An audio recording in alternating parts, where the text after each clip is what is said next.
నమ్మిన స్నేహితులే నరకం చూపించారు ఆ యువతికి. స్నేహం ముసుగులో దారుణానికి ఒడిగట్టారు. తోటి స్నేహితులు యువతిపై 4 యువకులు సామూహిక అత్యాచారం చేసినటువంటి ఘటన వరంగల్ జిల్లా రాయపర్తి మండలం ఏకే తండాలో ఇప్పుడు తీవ్ర కలకలం రేపుతుంది.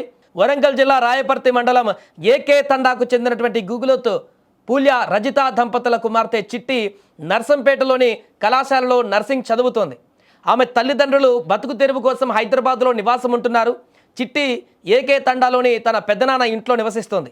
రోజు మాదిరిగానే ఆమె పెద్దనాన్న బుధవారం ఆమెను కళాశాల నుంచి ఇంటికి తీసుకువచ్చాడు. చిట్టి ఆ రోజు రాత్రి పెద్దనాన్న కుమార్తెలతో కలిసి ఇంటి భవనంపై నిద్రించింది. కుటుంబ సభ్యులు గురువారం తెల్లవారుజామున చూసేసరికి ఇంట్లో ఫ్యాన్కు ఉరివేసుకొని మృతి చెందినటువంటి స్థితిలో కనిపించడంతో కుటుంబ సభ్యులు కన్నీరు మున్నీరుగా విలపిస్తున్నారు. ఇదిలా ఉంటే యువతి మృతిపైన 4 యువకులే కారణమంటూ యువతి తల్లి ఆరోపిస్తుంది. రావూరుకు చెందినటువంటి 4 యువకులు చిట్టిపై అత్యాచారం ఆపై హత్య చేశారంటూ ఆరోపిస్తూ వర్ధనపేటలో జాతీయ రహదారిపైన ఆందోళన చేపట్టారు. ఇప్పుడు ఏకే తండా రావూరు గ్రామంలోని పంట చేనులో పెనుగులాట జరిగినట్లుగా ఆనవాళ్లు కూడా ఉన్నాయని అనుమానం వ్యక్తం చేస్తున్నారు.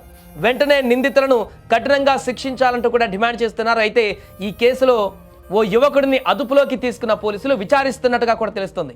చిట్టి సదరు యువకుడి సెల్ ఫోన్లను పోలీసులు పరిశీలించగా వారిద్దరూ చాటింగ్ చేసుకున్నట్లు గుర్తించినట్టుగా తెలిసింది. అయితే ఇదే కోణంలో దర్యాప్తు చేస్తున్నారు. ఆ చాటింగ్లో ఏముంది, చిట్టి అక్కడికి ఎందుకు వెళ్ళింది, చిట్టి వెళ్ళిన రోజు ఏం జరిగింది అనేటువంటి కోణంలో కూడా ఇప్పుడు పూర్తిగా దర్యాప్తు చేస్తున్నారు.